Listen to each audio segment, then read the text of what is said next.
10th class आज हम पढ़ेंगे लाइटनिंग कंडक्टर्स, जो कि बेसिकली टॉपिक अकमुलेशन ऑफ चार्जेस का पार्ट 2 है। यानी ये टॉपिक अकमुलेशन ऑफ चार्जेस है, इसमें मैं ये पढ़ा चुका हूँ। अगला ये वाला सारा पेज मैंने पढ़ा दिया था लास्ट लेक्चर में और यहाँ तक आपको समझा दिया था। अब उससे आगे एप्लीकेशन है लाइटनिंग कंडक्टर्स। बच्चे बात को गौर से सुनिएगा। देखिए हमारे पास ये एक बिल्डिंग है, टॉल बिल्डिंग, बड़ी बिल्डिंग है। अब चूंकि ये लंबी है ना, तो जब बिजली गिरेगी यानी लाइटनिंग होगी ना, तो इस बिल्डिंग को बहुत ख़तरा है, क्योंकि ये ऊंची बिल्डिंग है ना। तो इस पर ख़तरा ये है कि ये जो इसकी दीवारें हैं, इन पर बिजली गिर सकती है। इसकी वजह से जो अंदर वाला सामान है वो जल सकता है, या अंदर जो लोग हैं उनको नुकसान हो सकता है। सो ये लाइटनिंग जब गिरेगी तब, तो इसका हल क्या होता है कि हम इस बिल्डिंग की दीवार के साथ साथ ना, ये एक आपको एक रॉड नज़र आ रही है, इसी का नाम होता है लाइटनिंग कंडक्टर्स या लाइटनिंग रोड्स। और बच्चे ये रोड की खासियत ये है कि इन रोड की रेजिस्टेंस काफ़ी लो होती है। रेजिस्टेंस कहते हैं करंट के गुज़रने को रुकावट। तो इनकी रेजिस्टेंस मैंने बोला लो यानी बहुत कम होती हैं। इट मीन करंट इनमें से बेस्ट गुज़र सकता है। तो क्या होगा, जब ऊपर से बिजली गिरेगी, जो कि बेसिकली चार्जेस का फ़्लो करना होता है यानी करंट होता है, तो वो जो करंट है वो इस बिल्डिंग की दीवारों या बिल्डिंग के चीज़ों या बिल्डिंग के लोगों की बजाय इन रोड में से गुज़र के ज़मीन तक जाएगी और फाइनली हमारी जो बिल्डिंग है वो सेफ़ रहेगी, महफूज रहेगी। तो बेसिकली लाइटनिंग कंडक्टर या लाइटनिंग रोड्स एक प्रोटेक्टिव डिवाइसेस हैं, हिफाजत करने वाले, इंस्टॉल्ड ऑन टॉल स्ट्रक्चर्स, बड़ी बड़ी स्ट्रक्चर जैसा कि बिल्डिंग हो गया, इन चीज़ों में हम इंस्टॉल करते हैं टू सेफ़ गार्ड देम, ताकि उनकी हिफाजत की जा सके। सेफ़ गार्ड यानी हिफाजत करना, किससे? फ्रॉम लाइटनिंग स्ट्राइक्स, यानी जब बिजली गिरेगी तो वहाँ से। A lightning road provides a low resistance path. कहता है ये जो लाइटनिंग रोड होता है ना, बेसिकली ये कम रेजिस्टेंस का एक रास्ता होता है, यानी इसकी रेजिस्टेंस कैसी होती है? कम, लो होती है। For the electrical discharge to follow. मैंने आपको लास्ट लेक्चर में भी इलेक्ट्रिकल डिस्चार्ज का मतलब समझाया था। इलेक्ट्रिकल का मतलब होता है करंट या चार्जेस, और डिस्चार्ज का मतलब होता है फ़्लो करना। तो कहता है कि इस रास्ते में, यानी ये जो रोड है ना, ये जो लाइटनिंग रोड है, इसमें से बेसिकली रेजिस्टेंस कम होने की वजह से इलेक्ट्रिकल डिस्चार्ज फॉलो हो सकता है, यानी चार्जेस मूव करके जा सकते हैं। और इससे क्या होगा? Directing the massive current safely into the ground.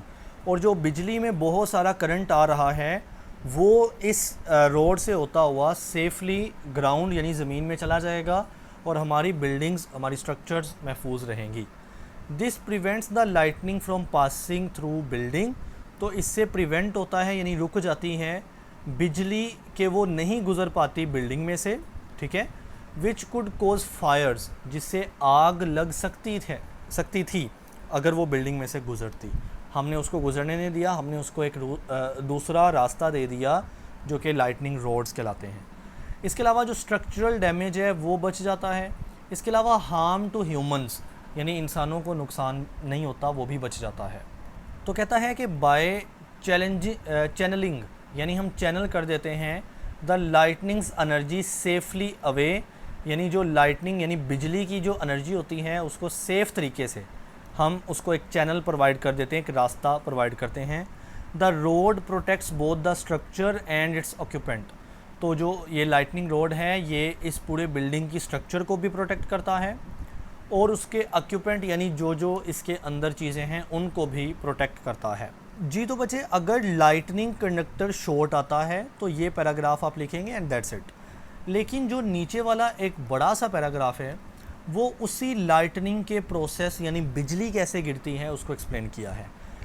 थोड़ी सी मैंने मेन बातें लास्ट लेक्चर में बताई थी, मुझे नहीं था पता कि आगे मज़ीद डिटेल में आएगा। तो अब लाइटनिंग मज़ीद डिटेल में आ गया है, हम इसको समझेंगे। कुछ बातें आपको पुरानी मिलेंगी और कुछ बातें नहीं, तो सारे बच्चे काइंडली इसको ज़रूर सुनिएगा। जी तो बच्चे, सबसे पहले वो कहता है lightning is generated through complex process, यानी जो बिजली है वो एक कम्प्लेक्स किस्म के प्रोसेस से पैदा होती है, इन्वॉल्विंग, जिसमें क्या होती है? सबसे पहले चार्ज सेपरेशन होती है, इलेक्ट्रिक बिल्डअप होता है, इलेक्ट्रिक फील्ड, और फिर डिस्चार्ज होता है। बहरहाल ये तो ओवरव्यू है ना, डिटेल यहाँ से हम शुरू करते हैं। ओके बेटा, कंसीडर करते हैं कि ये एक क्लाउड है, ये एक बादल है, ठीक है। उस बादल में आपको पता है क्या होगा, पानी के मॉलिक्यूल्स होंगे ना, क्योंकि बादल पानी के मॉलिक्यूल्स उसमें होते हैं। अब बात को समझिएगा, अगर इन मॉलिक्यूल्स के अंदर, पानी के मॉलिक्यूल के अंदर फ्रिक्शन हुई ना, यानी अगर किसी वजह से, किसी प्रोसेस से इनके दरमियान फ्रिक्शन हो गई, ठीक है, फ्रिक्शन की वजह से बॉडीज़ के ऊपर ना चार्ज आता है। जैसा कि मैं पहले भी फर्स्ट लेक्चर में, इस चैप्टर के ना पहले लेक्चर में हमने पढ़ा था कि अगर आप कंघी को अगर सर पे ऐसे फेरे ना, तो वो पेपर को अट्रैक्ट करती है, क्योंकि फ्रिक्शन की वजह से वो चार्ज हो जाती है।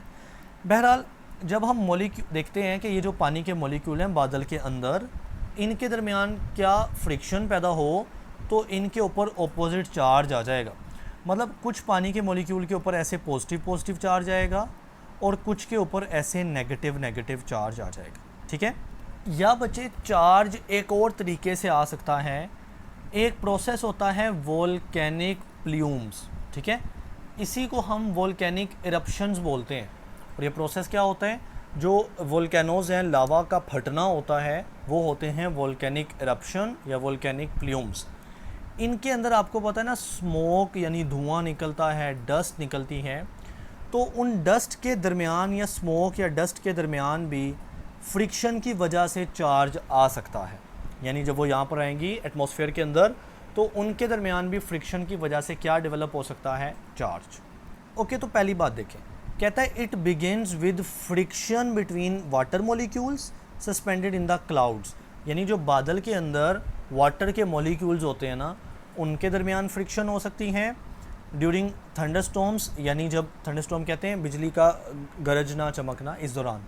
या फिर between smoke particle in the volcanic plumes. ये जो वोल्केनिक प्ल्यूम्स का प्रोसेस होता है, इसमें जो स्मोक के पार्टिकल्स बनते हैं, उनके दरमियान क्या डेवलप हो सकती है, फ्रिक्शन डेवलप हो सकती है, सही है।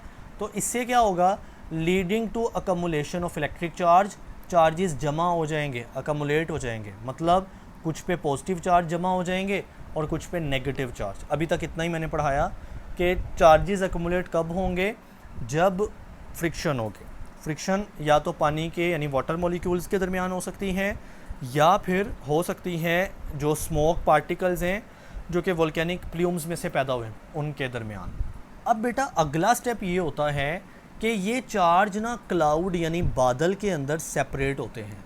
और मोस्टली ये होता है, लास्ट लेक्चर में भी बताया था कि जो पॉजिटिव चार्ज है वो बादल के ऊपर वाले हिस्से में जमा हो जाते हैं और नेगेटिव नीचे वाले हिस्से में जमा होते हैं। यानी कुछ इस तरह से कि बादल के ऊपर वाले हिस्से पे जमा हो जाएंगे पॉजिटिव चार्ज ऐसे, ठीक है, और बादल के नीचे वाले हिस्से पे जमा हो जाएंगे नेगेटिव चार्ज। अब आप देख रहे हैं जब पॉजिटिव और नेगेटिव चार्ज ऐसे एक साइड पर अकमुलेट हो गए, जमा हो गए ना, तो यहाँ पे एक बड़ी स्ट्रॉन्ग किस्म की इलेक्ट्रिक फील्ड क्रिएट हो जाएगी, क्योंकि इलेक्ट्रिक फील्ड चार्ज के साथ ही पैदा हो जाती है। तो यहाँ पर क्रिएट होगी स्ट्रॉन्ग इलेक्ट्रिक फील्ड, ठीक है। तो यहाँ पर मजबूत किस्म की क्या पैदा हो गई, इलेक्ट्रिक फील्ड पैदा हो गई। ओके जी, तो इतनी बात को देखते हैं। कहता है as these charges separate within the cloud, बादल के अंदर ये चार्ज अलग होते हैं, पॉजिटिव ऊपर जाते हैं, नेगेटिव नीचे आते हैं, तो एक इंटेंस इलेक्ट्रिक फील्ड डेवलप, एक शदीद किस्म की इलेक्ट्रिक फील्ड डेवलप हो जाती है। अब बेटा यूँ होता है कि अगर ये इलेक्ट्रिक फील्ड बहुत स्ट्रॉन्ग हुई, हमारी बुक कहती है अगर वो क्रिटिकल लेवल पे पहुंच जाए, यानी बहुत ऊंचे लेवल पे बहुत हाई इलेक्ट्रिक फील्ड क्रिएट हो जाए ना, तो इससे क्या होगा, जो इस बादल के गिर्द सारी इधर उधर एयर यानी हवा होगी ना, उस हवा को आयोनाइज कर दिया जाएगा। क्योंकि इस प्रोसेस का नाम ना मैंने ऊपर पढ़ाया था, इसमें जिसका नाम है इलेक्ट्रिकल ब्रेकडाउन। इलेक्ट्रिकल ब्रेकडाउन क्या है कि जब स्ट्रॉन्ग इलेक्ट्रिक फील्ड पास करती ना थ्रू गैस, किसी गैस यानी एयर में से, तो उसके एटम्स क्या हो जाते हैं, आयोनाइज हो जाते हैं। उस वजह से, आयोनाइजेशन की वजह से फ्री इलेक्ट्रॉन और आयन पैदा होते हैं, जिससे इलेक्ट्रिसिटी कंडक्ट हो सकती है।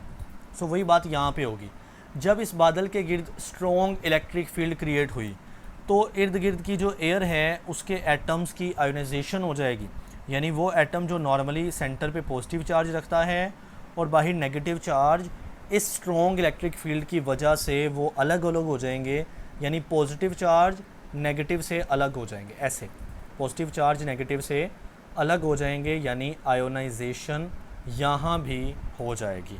ठीक है, अब चूंकि आयोनाइजेशन हो गई है तो ये सारी एयर में से अब करंट गुज़र सकता है, चार्जेस फ्लो कर सकते हैं, और यूँ हमारे पास लाइटनिंग होती है, यानी बिजली हमें आसमान पर दिखाई देती है।